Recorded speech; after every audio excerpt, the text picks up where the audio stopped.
Baik, Bapak Ibu sekalian, di sesi ke-9 ini ya, Pak Hendra akan menjelaskan kepada Bapak Ibu sekalian tentang pengelolaan wakaf. Sering bertanya, apakah penting wakaf? Penting sekali. Ada nggak kaitannya antara wakaf dengan ekonomi syariah? Ada. Ada nggak kaitan wakaf dengan lembaga keuangan syariah? Ada. Jadi ada kaitannya dengan bank syariah di mana penghimpunan wakaf uang itu dilakukan melalui lembaga keuangan syariah, lembaga keuangan penerima wakaf uang. Lalu kemudian ada nggak kaitannya dengan asuransi? Ada. Kenapa? Karena wakaf yang diinvestasikan di luar lembaga keuangan syariah harus dijamin melalui asuransi. Ada nggak kaitannya dengan pasar modal syariah? Ada, ya kan? Ada nggak kaitannya dengan BMT? Semuanya ada. Itu menunjukkan betapa pentingnya lembaga pengelola wakaf ini. Ayo kita belajar sebentar tentang lembaga wakaf ini. Bapak Ibu sekalian yang dirahmati Allah, nah, apa itu, kalau kita lihat sebenarnya ada potensi dana umat yang begitu besar ya, selain zakat, hibah, dan sedekah, yaitu dana wakaf. Nah, eee, sebelum atau setelah Indonesia merdeka, wakaf itu diatur oleh Undang-Undang UU-PA ya, Undang-Undang tentang pokok agraria. Di undang-undang ini jelas sekali bahwa ya wakaf itu ya perwakapan tanah milik itu dilindungi dan diatur oleh peraturan pemerintah. Artinya wakaf itu dilindungi oleh negara. Jadi kalau kemudian ada harta wakaf yang hilang itu tentu salah sebenarnya. Karena wakaf itu harus dilindungi oleh negara. Nah, kita kembali pada makna wakaf. Ma huwa wakaf? Apa itu wakaf? Nah, secara bahasa wakaf itulah waqafa. Waqafa itu adalah berhenti. Ya, mauqifus sayyarah, tempat berhentinya bis itu namanya mauqifus sayyarah. Harta wakaf itu berhenti. Dia tidak boleh habis. Contoh, kalau saya wakafin uang saya ini, ya berarti 100.000, berarti 100.000-nya nggak boleh habis. Yang dimanfaatinya apa, Pak Hendra? Yang dimanfaatinya adalah hasil 100.000. Dia beda dengan sedekah. Sedekah, saya sedekah 100.000, boleh habis 100.000-nya. Sehingga dikenallah baqaul ain, kekekalan pokoknya. Ya. Meskipun nanti akan berbeda pendapat di kalangan ulama mazhab, misalnya tentang bagaimana apakah wakaf itu memindahkan kepemilikan. Imam Syafi'i mengatakan bahwa wakaf itulah memindahkan kepemilikan. Artinya yang harta yang semula milik wakif berpindah menjadi milik Allah, milik ummah. Lalu yang kedua, Imam Abu Hanifah mengatakan tidak berpindah karena wakaf itu merupakan hanya ariyah, hanya hak manfaat. Berarti hak miliknya masih menjadi hak milik wakif, tapi manfaatnya sudah berpindah. Nah, Bapak Ibu sekalian yang dirahmati Allah, nah kedua mazhab ini dianut di dalam undang-undang kita, nanti akan pengen jelaskan. Nah, sekarang kita lihat bagaimana perkembangan hukum wakaf di Indonesia. Pertama kali setelah Indonesia, sebelum Indonesia merdeka, kita sudah diatur wakaf oleh Belanda dan berbagai macamnya. Tapi setelah Indonesia merdeka, ini merupakan PP yang menjelaskan lebih lanjut tentang Undang-Undang UPA ya, yang mengatur tentang wakaf. Apa yang dikatakan wakaf di sini? Perbuatan hukum seorang atau badan hukum yang memisahkan sebagian harta kekayaannya yang berupa tanah milik. Catat ya yang kuning ini ya, tanah milik. Itu artinya selain tanah milik, mafhum mukhalafahnya, selain tanah milik nggak boleh diwakafin. Maka wajar kalau kemudian kita melihat misalnya bahwa aset wakaf yang terbanyak di Indonesia itu ya adalah tanah milik. Bapak Ibu boleh buka ya nanti di Siwak, Sistem Informasi Wakaf Kementerian Agama. Nah, ini bisa kelihatan nih. Nah, yang paling banyak apa Bapak Ibu sekalian? Masjid. Masjid merupakan tanah atau tidak? Tanah kan, tanah milik kan? Apalagi yang terbesar kedua, ya 47,44% ya 1,17 masjid nih terbanyak di Indonesia. Yang kedua adalah musola, ya. Yang ketiga adalah makam, sekolah, pesantren, ya sosial lainnya. Ya maka wajar orang tanya, Ustadz, kok nggak ada wakaf uang Ustadz di data Siwak Ustadz atau macam-macam itu kan? Ya memang masih kecil karena baru dikenal di tahun 2004. Ya, jadi wajar kalau kemudian ingat wakaf, ingat kuburan, ingat wakaf, ingat masjid, ingat wakaf, ingat pesantren, ya. Jadi ini wajar. Kenapa? Karena memang tadi peraturannya ya yang memperbolehkan bahwa eh, wakaf itu adalah tanah milik. Lalu berkembang di Inpres 91 benda bergerak atau tidak bergerak. Wakaf itu benda bergerak tidak bergerak. Artinya lebih luaslah maknanya dibandingkan tanah milik. Yang menarik adalah Undang-Undang 41 tahun 2004. Yang dikatakan wakaf itulah tahan lama, yang kuning ya. Apapun yang tahan lama boleh diwakafin. lalu manfaat jangka panjang, ya, lalu nilai ekonomi. Jadi menarik 3 keywordnya. Tahan lama, manfaat jangka panjang, punya nilai ekonomi syariah, boleh itu diwakafin, mau apa aja. Ya, uang boleh, apa semua boleh. Nah, berkembang lagi, dijelasin lagi, Pak sudah pernah jelaskan ya. Undang-undang itu diperjelas melalui PP, PP diperjelas melalui PMA kalau belum jelas. Nah, di sini menarik nih.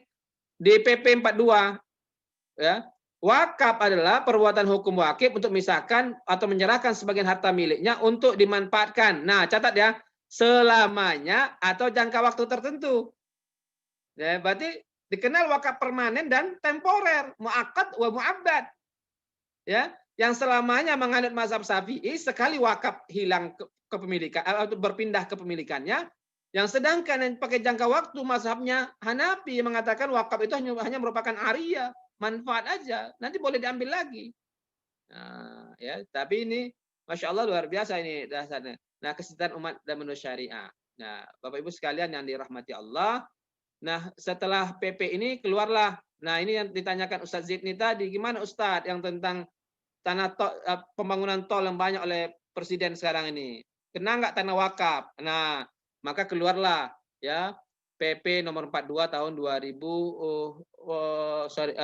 PP nomor 25 tahun 2018 perubahan tentang PP 42. Nah, wakaf di sini hampir sama ya digunakan beribadah, tapi di sini ada kemudahan. Yang kalau selama ini kalau kita ruslah ya atau pergantian aset wakaf itu perlu ke Jakarta. Nah, di ini dibuatlah untuk tanah yang sekian hektar di bawah berapa sekian hektar tidak perlu ke Jakarta izinnya, cukup di daerah. Nah, saya pikir itu untuk mempermudah kira-kira gitu ya. Nah, terus kita lihat rukun unsur wakaf. Nah, unsur wakaf itu kalau rukun wakaf itu ada 4, waqif, mauquf, mauquf alaih, sirat. Tapi menurut Abu Hanifah, mazhab Hanafi, ya, wakaf itu cukup 1, sirat. Karena semuanya sudah terwakili. Nah, ini tentu terjadi perbedaan pendapat ya. Tapi menarik ya Bapak Ibu sekalian. Kenapa di rukun wakaf tidak ada nazir, sebut nazir? Ada yang bisa jawab? Ada yang bisa jawab? Kenapa di rukun wakaf tidak disebut nazir?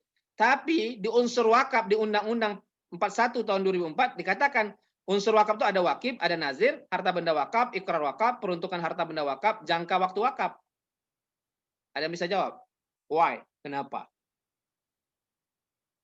Kenapa di rukun wakaf secara fikih tidak disebutkan di situ ada nazir? Kenapa di undang-undang kita nazir menjadi satu kewajiban harus? Mbak Uun sama Mbak Susi, Bu Susi? Mungkin karena wakif langsung memberikan harta wakafnya kepada mauquf alaihnya, Pak. Iya, iya. Ada lagi yang lain, Mbak Susi, Mbak Uun? Atau ada yang lain? Supaya hartanya dikelola dan bisa berkembang, Pak. Oh. Nah, jadi pada dasarnya begini Bapak Ibu sekalian. Dulu, orang-orang dulu, ya Umar bin Khattab, dia yang berwakaf, dia yang ngelola. Ya, Utsman bin Affan, dia wakaf, dia yang ngelola. Beda dengan kita sekarang. Kita yang wakaf, yang ngelola orang lain, nazir. Maka dulu nggak butuh, orang nggak butuh nazir, karena dia wakaf, dia yang ngelola. Ya, jadi ini Masya Allah luar biasa dahsyatnya. Wakif itu boleh nggak non-muslim? Boleh. Masih ingat kita seorang Yahudi yang berwakaf pada saat itu dan kemudian masuk Islam, ya kan? Nah, jadi sampai hari ini diperbolehkan wakif non-muslim. Tapi mungkin memang akan terjadi perbedaan. Karena saya ngajar juga tentang fikih wakaf ini di S1. Jadi akan terjadi perbedaan. Tapi kalau nazir, tidak boleh non-muslim, Pak. Wajib muslim. Wah, ini menjadi menarik ya. Jadi kalau nazir, wajib dia muslim syaratnya. Tapi kalau wakif, boleh non-muslim. Nah, tapi tentu tergantung niatnya nanti ya. Hati-hati juga dengan niatnya. Ini enak nih, kelas ini kelas muslim semua. Saya ngajar satu filantropi itu ada muslim, ada non-muslim kadang-kadang. Baik, nah Bapak Ibu sekalian, nah kita teruskan ya. Lalu kemudian di sini menarik tuh di undang-undang kita kan disebutkan jangka waktu. Ya. Pakai muakkad permanen dan temporer. Terus. Nah, jenis harta wakaf. Dulu cuma tanah milik, sekarang di PP di undang-undang dikatakan 3. Tidak bergerak, bergerak selain uang, bergerak berupa uang. Nah, yang berupa uang inilah melalui LKSPWU. Tadi kan sudah disampaikan datanya oleh pemakalah. Ada lembaga-lembaga keuangan syariah penerima wakaf uang. Nah, mereka lah penerima wakaf uangnya. Jadi nggak boleh. Apa bedanya wakaf uang dengan wakaf dengan uang? Apa bedanya? Ayo. Sama atau beda? Wakaf uang dengan wakaf dengan uang. Kalau wakaf uang, kita datang ke lembaga keuangan syariah penerima wakaf uang. Lalu kemudian kita dapat namanya sertifikat wakaf uang. Tapi kalau wakaf dengan uang, Pak Haji, saya wakaf uang 100.000 untuk beli 1 sak semen. Itu namanya wakaf dengan uang. Paham nggak kira-kira? Pak Indra bisa aja. Saya sering tanya sama masyarakat kalau di acara-acara gitu kan. Gitu. Nah, itu saya bilang. Ya, kadang-kadang kita, Pak Haji beli semen, dikira itu wakaf uang, bukan wakaf uang, itu wakaf dengan uang, beli semen, beli batu bata, ya macam-macam dan berbagai. Nah di sini wakaf uang itu benda bergeraknya, masya Allah luar biasa, ada uang, logam mulia, ya surat berharga. Bapak Ibu sekalian punya surat berharga saham, boleh nggak wakafin? Boleh. Kendaraan nggak dipakai di rumah aja, wakafin boleh. Ya, bikin buku nggak royaltinya nggak diambil, wakafin boleh. Sewa dan berbagai macamnya, apa saja boleh. Kebayang nggak Bapak Ibu kalau cuman hari ini kita cuma mengenal wakaf tanah? Nunggu jadi tuan tanah dulu Pak, baru bisa wakaf Pak. Ya. Tanah di Jakarta sulit Pak, nggak ada lagi orang mau wakaf tanah. Maka dibutuhkan wakaf uang, inovasi, pengembangan. Nah, tapi tentu menjadi perdebatan terus itu. Tapi sekarang alhamdulillah semua sudah beres semuanya. Nah, kemudian jenis harta benda wakaf selain itu tidak bergerak ya tanah dan berbagai macamnya bangunan. Nah, saya pikir sudah. Nah, ini cara pengelolaan wakaf. Saya mengatakan wakaf itu harus dikelola secara produktif, Pak. Nggak konsumtif. Jangan dibolak-balik ya antara zakat dengan nanti zakat produktif, wakaf konsumtif. Nah, saya nggak setuju lah kira-kira gitu kan. Ya. Zakat kita sudah belajar minggu lalu. Zakat itu boleh secara produktif kalau sudah terpenuhi kebutuhan primernya ya, kebutuhan utamanya. Nah, wakaf ini harus produktif. Nah, di sini yang kemudian kebangkitan ekonomi umat itu masya Allah luar biasa. Kalau ditanyakan tadi Pak Hendra apa dampak ekonominya? Coba kebayang nggak Bapak Ibu sekalian? Kalau kemudian ya orang-orang miskin itu yang punya pendapatan misalnya 2 juta atau 2 jutaan itu atau 3 juta atau 1 juta kira-kira nggak bervariasi. Anggaplah 1 juta misalnya. Ya. 1 juta kemudian sekolah dia nggak bayar lagi, rumah sakit nggak bayar lagi. Kira-kira dia tambah kaya atau tambah miskin? Tambah kaya, Pak. Uang 1 jutanya utuh, Pak. Rumah sakitnya wakaf, sekolahnya wakaf, Pak. Sekarang semua bayar, jalannya bayar, tol. Sekolahnya bayar, ya, masakitnya bayar. Jadi semua ini kekuatan umat yang masya Allah luar biasa. Dan salah satu untuk mengatasi riba bagi saya wakaf inilah Pak. Coba bayangin, kata wakif jalan tol tuh aku yang wakaf ya kira-kira gitu. Pemerintah masih butuh utang nggak? Nggak butuh utang lagi, nggak butuh riba lagi Pak. Ini yang dikatakan yamhaqullah riba itu nanti. Itu kejayaan Islam nanti, itu masya Allah luar biasa. Ya, jadi benar-benar wakaf itu bisa menghilangkan riba itu bagi saya itu diantaranya. Karena semua sudah ditanggung, Pak. Ya. Jadi ini Masya Allah. Dan harus dikelola secara produktif. Tapi persoalannya bagaimana bisa kelola secara produktif kalau nggak tahu berapa jumlah wakafnya. Ini kelemahan umat nih. Kelemahan masjid. Kita semuanya lah kelemahan. Ya, nggak tahu datanya. Nggak pernah mencatat. Nggak ada inventarisir. Berapa mic di masjid nggak tahu berapa jumlahnya. Ya kan? Berapa karpet masjid nggak tahu jumlahnya kan. Kalau hilang satu nggak tahu juga kan. Lalu bagaimana kemudian memanfaatkan, bagaimana kemudian dan berbagai macamnya. Ini tentu problem ya yang harus kita lakukan pembenahan terus. Lalu imbalan, ada gaji nggak? Ya, gaji nggak nazir wakaf tuh? Di undang-undang diatur 10% Pak. Nah 10%. Kalau dulu Pak Indra bilang bahwa kalau zakat berapa persen Pak? Zakat Pak? Zakat berapa persen? Kalau zakat kan 1/8. 1/8 sama dengan 12,5%. Kalau wakaf 10%. Tapi catat, kalau zakat dari penerimaan. Kalau wakaf dari hasil. Nah, itu beda ya. Enakan mana kira-kira? Tadi saya sudah tanya sama Mbak Un. Kata Mbak Un lebih enak zakat. Zakat dikumpulkan 1 miliar, langsung dapat 12,5%. Hak amil, berarti 125 juta. Hak amil, langsung dapat nih. Tapi kalau wakaf dapat 1 miliar, dikelola dulu Pak. Dapat 100 juta, 100 jutanya itu baru dapat 10%, berarti 10 jutanya. Nyambung ya? Berarti butuh inovasi. Contoh, dapat wakaf ruko. Enggak boleh lah sudah ambil dari ruko tuh, dari hasil pengolahan rukonya. Ya, nyambung ya. Jadi wakaf ini butuh inovasi, Pak. Kalau zakat enggak, ya butuh juga inovasi, tapi enggak terlalu ribet banget bagi saya kira-kira gitu kan. Jadi kalau bandingkan negara lain, Pak Hendra, lebih banyak mana kira-kira, Indonesia atau luar negara lain? Ya, kita masih cukup tinggi, Pak. Saya melakukan riset di beberapa negara, misalnya masuk tinggi lah kira-kira. Lalu kemudian sanksi. Dulu nggak ada sanksi, Pak. Orang ngelola apa menyelewengkan harta wakaf ini. Sekarang ada sanksinya, 5 tahun ya. Jadi dulu masih ingat saya, hasil riset sebelum ada undang-undang ini, PBB UIN itu melakukan riset. Ternyata rata-rata nazir wakaf kita itu sambilan, Pak. Sambil ngantor, sambil jadi nazir. Hasilnya sambilan juga, Pak. La yahya wa la yamutu. Tidak bermutu karena nggak punya biaya, nggak pernah dikontrol. jadi itu yang terjadi lah, Pak. Pulang kantor lihat aset wakaf, alhamdulillah masih ada aset wakafnya. Besok kantor lagi gitu. Jadi nggak berkembang. Tapi sekarang digaji 10%, lalu kemudian kalau nyelewengin dikena sanksi. Jadi ini masya Allah, alhamdulillah lah. Ini pembenahan ya dari pengelolaan manajemen wakaf di Indonesia. Lalu siapa yang bisa menjadi nazir wakaf nih Pak Hendra? 3 di Indonesia ya, di undang-undang itu ada 3. Perorangan. Perorangan ini bukan 1 orang ya, minimal 3 orang sepengetahuan saya di undang-undang ya. Lalu kemudian organisasi ya. Organisasi, lalu kemudian badan hukum. Nah, Bapak Ibu sekalian, kalau punya mimpi kayak yang di Mesir tadi, buatlah, bisa ya. Tapi saya ingin banget kampus IIKI itu menjadi nazir wakaf karena ada UNER ya, UNER yang sudah menjadi nazir wakaf uang. Tapi kampus mengatakan harus pakai undang-undang yayasan, Pak Hendra. Ya, siap lakukan undang-undang yayasan kira-kira gitu ya.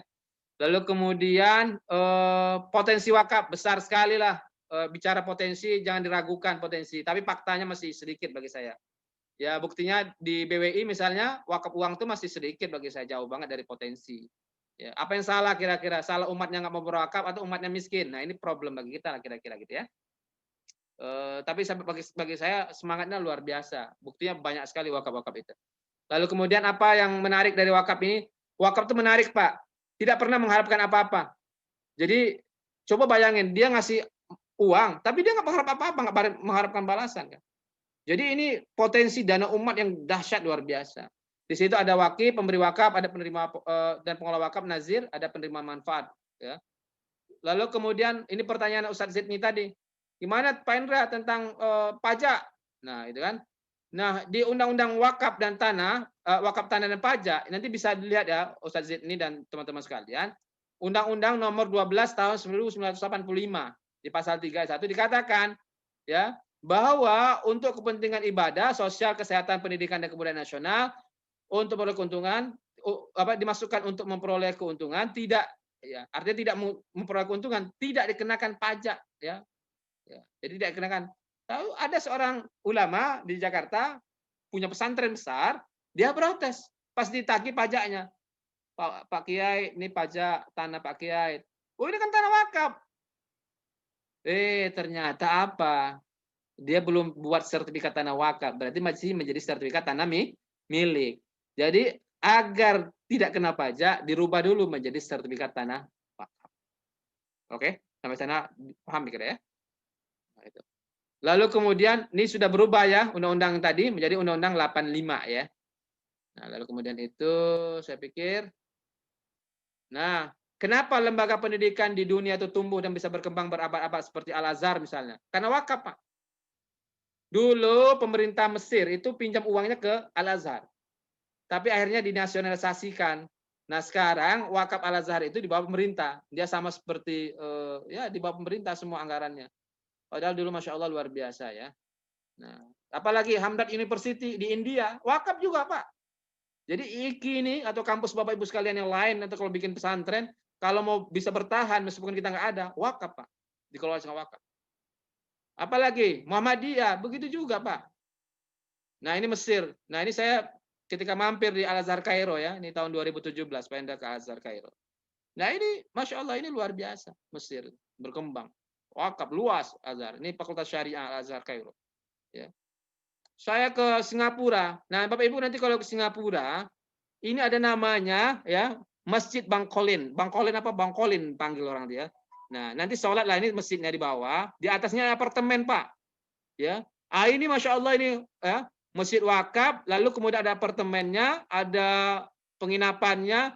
Wah, ini Masya Allah luar biasa. Nah, coba nanti deh yang yang punya semangat tinggi, coba nanti riset ya ke Singapura atau yang dekat-dekat lah.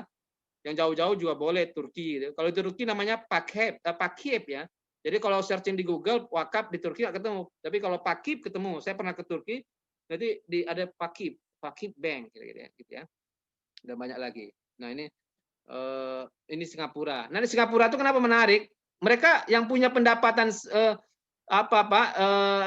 sekitar $1.000 Singapura 9 juta itu wajib wakaf $1. Kita zakat aja protes yang wajib. Ini yang sunnah mereka nggak protes, Pak. Nah, coba bayangin berapa dana yang terhimpun kira-kira. Semakin tinggi gajinya, cuma $1, Pak, 9.300. Sekarang $1 10 ribuan sengaja saya. Nah, tapi kalau dikumpulkan, Pak, Masya Allah luar biasa loh. Ya, 10.000 kali 10.000 uangnya sudah 100 berapa. Jadi Masya Allah luar biasa, dahsyat. Ya, small is beautiful. Nih, bayangin berapa pendapatan per bulan, per tahun ya yang dikumpulkan dari dana wakaf ya.